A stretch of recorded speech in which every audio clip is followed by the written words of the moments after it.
What is going on, ladies and gentlemen? Tiberius back again with another review, and today we are taking a look at the Smith & Wesson M&P 380 Shield EZ. Way too long of a name for me to remember. And there will be no easy jokes, nothing. No dirty jokes, no corny jokes, no dad jokes about everything being easy. Not happening today.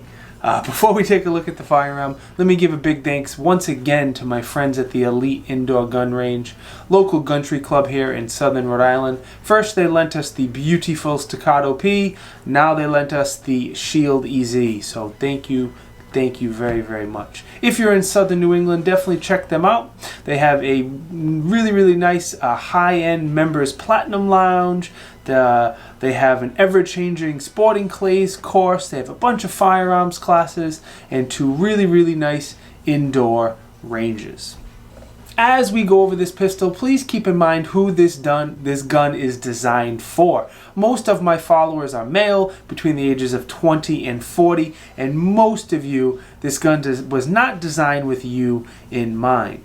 This would not be my first choice for concealed carry, but if I had it, or if I knew anyone who chose it, I wouldn't make fun of them. I wouldn't laugh at them for it. It is a very good gun. With that said, it is definitely geared to somebody who maybe is a new shooter, maybe someone who's older or has arthritis, definitely a female, anyone who's smaller stature, pretty much anyone who has is either recoil sensitive or has problems with the strength of grip in their hand.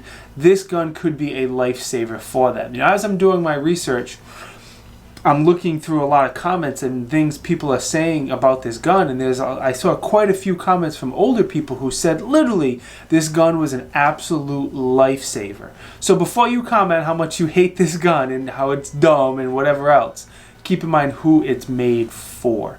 Now this pistol is made in 9mm and in 380. We have the 380 version here to test.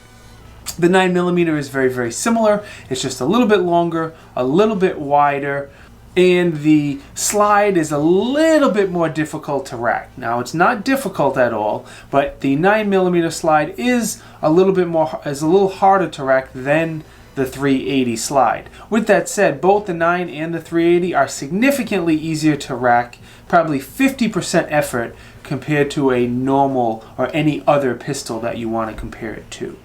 Now this firearm does come with two metal magazines, and the big win here is going to be these load assist tabs on there, very similar to a 22. As you load, you just pull down on both sides of these tabs and load the rounds in, and it makes it so much easier to load the magazine. I actually had my 11-year-old daughter load one of the magazines. I make her load all my magazines for me, and she was saying how much easier it is to load this mag than any of the others that she's played around with.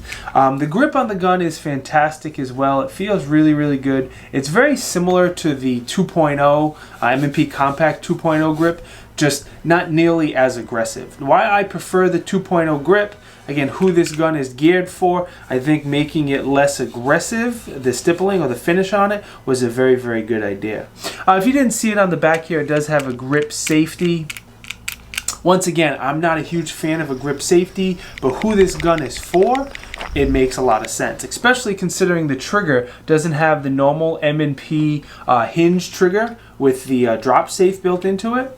Having a grip safety for a little bit more drop safe, I think is a very good idea as well. Now I tried to get this firearm to fire without pressing the grip safety, or kind of half pressing it, so trying to figure out if someone doesn't have a perfect grip, is this gun gonna fire or not? And don't worry, I was very close to the berm. I made sure all my shots went in the berm, but as you see, no matter how hard I tried getting a weird funky grip, I couldn't.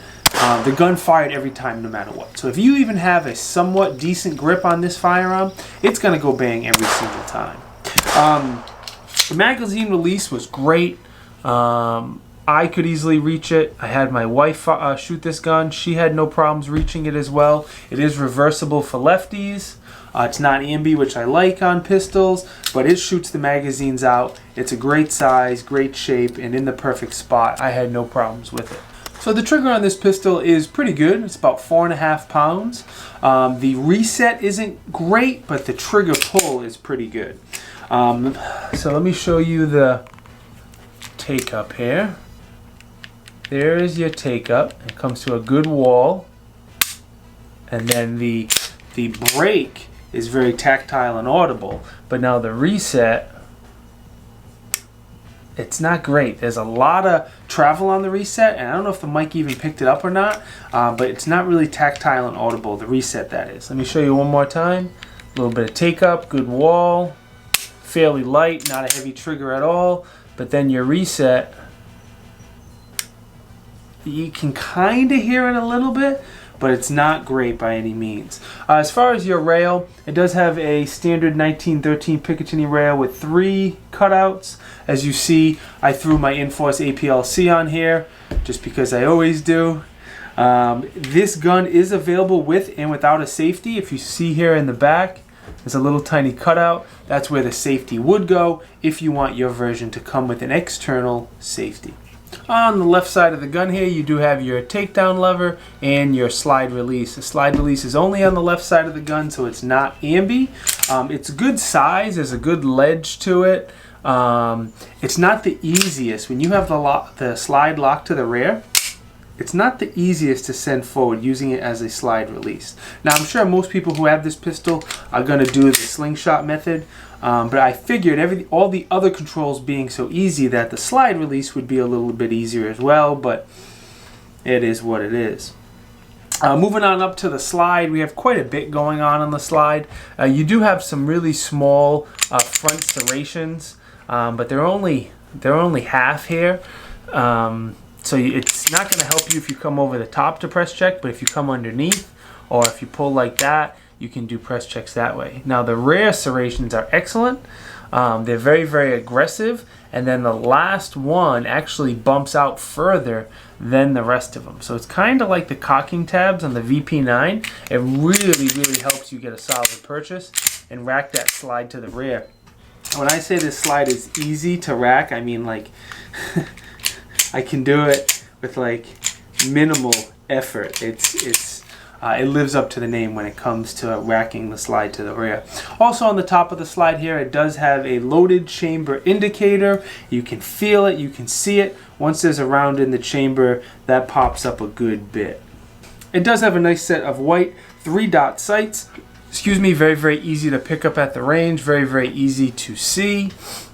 They are not night sights or anything like that, but they glow and they pick up during the daytime very, very well. It does not have a ledge for one-handed manipulations, but again, most people who carry this pistol, I can't imagine they'd be doing too many one-handed manipulations. And again, that slide is just super easy. But I guess you wouldn't need them. The rear sight is adjustable though. Once I take it apart, I will show you that on the inside. You just back out a screw and you can adjust it left or right. Like everything else, field stripping this pistol is very, very easy. First thing we're going to do is lock the slide to the rear, making sure the gun is unloaded, of course. This is your takedown lever right here. We're going to slide that takedown lever down and then send the slide forward, and it comes right off. You do not need to pull the trigger. It's as easy as that. So the slide is very, very similar to any other M&P, with the big difference being it's a hammer-fired gun, not a striker-fired gun. So I will hold it and show you. That is the hammer that goes forward, that hits the firing pin and makes it go bang. It is not striker-fired. You have your polymer recoil spring. It is a captured recoil spring. And let me tell you, speaking of recoil, this is the softest shooting non-rim fire pistol I have ever shot. Hands down, not even close. I think this is one of the big reasons people like it, is a lot of people who are recoil sensitive stick with rim fires, which, as most of you know, it's not a great self-defense round. Don't get me wrong, I don't want to get shot by one, but I wouldn't want my wife to carry a 22 LR or a 22 Magnum for that point. With this, there's not much more recoil, if any, and 380 with the right carry ammo is at least a decent self-defense round. Even better if you go with the 9mm one. Next, we'll lift out the barrel. Very, very standard barrel to any other M&P out there. And then finally, we have the slide. If my camera focuses on it, see that screw inside there? That is how you adjust the sights left to right. So breaking it down is very, very simple, not very hard at all. Putting it back together, we're just going to follow the opposite process. First thing we're going to do is drop the barrel in. We will get our polymer recoil spring. Now the thing you have to make sure is, see how the bottom of it is curved? That curve actually sits down. When I looked at it the first time, I thought the curve went this way. It goes that way. So once we put that back in, we're going to slide it back on our frame. Rotate the takedown lever up. Send the slide forward.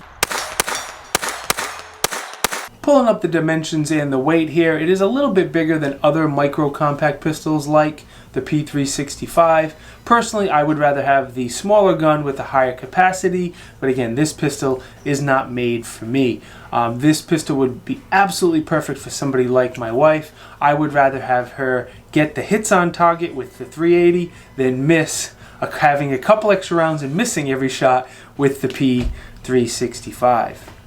As far as pros, everything that's easy about this gun is going to be the pro. I'm not going to sit here and list every single one of them, but how easy it is to rack the slide, how easy it is to pull the trigger, how easy it is to load the magazine. Everything with this gun is made for a new shooter or somebody who doesn't have a lot of strength in their hands, and Smith & Wesson nailed going after that demographic. They nailed it with this pistol. As far as cons, again, keeping in mind who this pistol is made for, I don't really have too many. Maybe the capacity, but I understand if you go to a higher capacity, the magazine is going to be harder to load, and then the grip is going to be a lot larger. This is a very, very thin grip because it is a single stack gun, and if you go to something much larger like a double stack, the grip grows, and it's not going to be as easy for people to use. As far as reliability, guys, I put 350 rounds through this gun, and I had one really, really weird malfunction that you're seeing here on the screen now.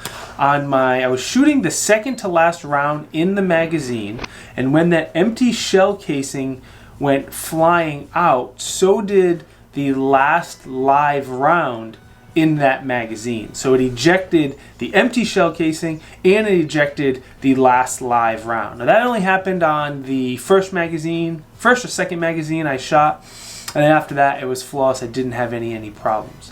But please keep in mind, this gun is one of the rental guns from the Elite indoor range, so a lot of rental guns get used and abused a little bit. As far as uses, guys, this is 100% a concealed carry type gun for the type of people that we mentioned. It can also be used for home defense. Nothing wrong with taking this to the range and training and in a class. If this is what you're going to carry, this is what you should be shooting at the range and what you should be taking to training classes.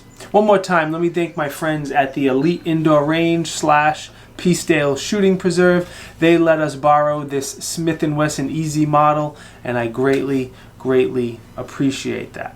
Thank you very much for watching, guys. If you're looking to support the channel, there is many different ways you can do it. The best thing you can do is just go ahead and click that subscribe button. We have a lot of awesome reviews coming out that I do not think you are going to want to miss.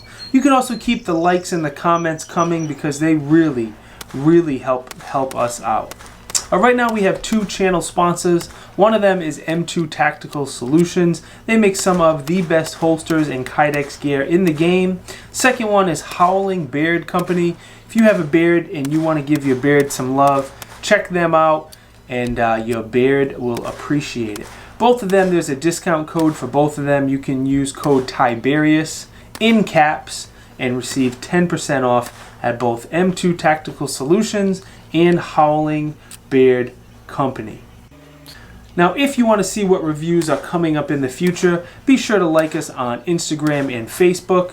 The link to both our Instagram and Facebook accounts are down in the video description. One last time, let me thank you all for watching. I will see y'all next time. Peace.